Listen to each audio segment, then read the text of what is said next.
కథ. ఎల్ఎన్టీ చుట్టూ బిగుస్తున్న ఉచ్చు. మేడిగడ్డ బ్యారేజ్ నిర్మాణంలో సంస్థ నిర్లక్ష్యం.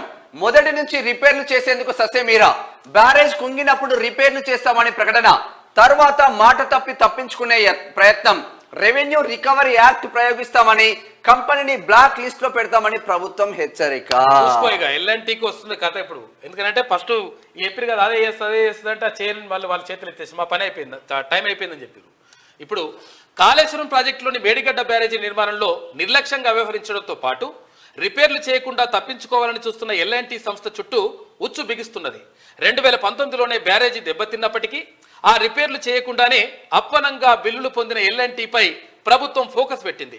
కుంగిన మేడిగడ్డ బ్యారేజీని పునరుద్ధరించకుంటే కంపెనీని బ్లాక్ లిస్ట్లో పెట్టాలని భావిస్తున్నది. అంతేకాకుండా ప్రభుత్వం నుంచి ఎల్ఎన్టీ పొందిన బిల్లులను రికవరీ చేయడానికి రెవెన్యూ రికవరీ యాక్ట్ కూడా ప్రయోగిస్తామని హెచ్చరించింది. కాగా మేడిగడ్డ పై national dam safety authority team ఇచ్చే నివేదిక ఆధారంగా ప్రాజెక్ట్ ఇంజనీర్లతో పాటు ఎల్ఎన్టీపై చర్యలు తీసుకునేందుకు ప్రభుత్వం సిద్ధమవుతా ఉంది.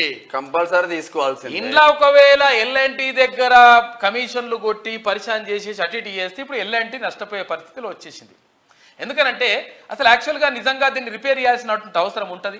అయితే అక్కడ 2019లోనే అక్కడ నిపుణులు సూచించారంట, అరే 100% రిపేర్ చేయాలి భయ్, ఇదంతా మొత్తం పగిలిపోయింది, మొత్తం నాశనం అయిపోతా ఉంది, ఇదంతా కూడా కుంగిపోతుంది అని చెప్పేసి ఫస్టే నిపుణులు చెప్పినా కానీ కనీసం అప్పుడు ఉన్నటువంటి ప్రభుత్వం కానీ తర్వాత అప్పుడు ఉన్నటువంటి మంత్రి హరీష్ రావు ఊకే అంటున్నాడు కదా, నేను అట్లా ఇట్లా అంటున్నావు కదా, అప్పుడు మరి కనీసం దాని గురించి పట్టించుకున్నటువంటి పరిస్థితి.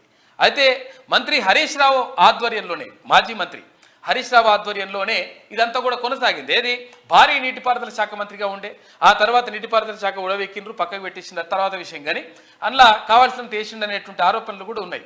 అయితే అప్పుడు చేయమని చెప్పేసి రిపేర్లు చేయిస్తే బాగుంటుండే, కాకపోతుందంటే అంత అద్భుతం అని చెప్పాలి కాబట్టి ఏది చేయకుండా వదిలేసిండ్రు.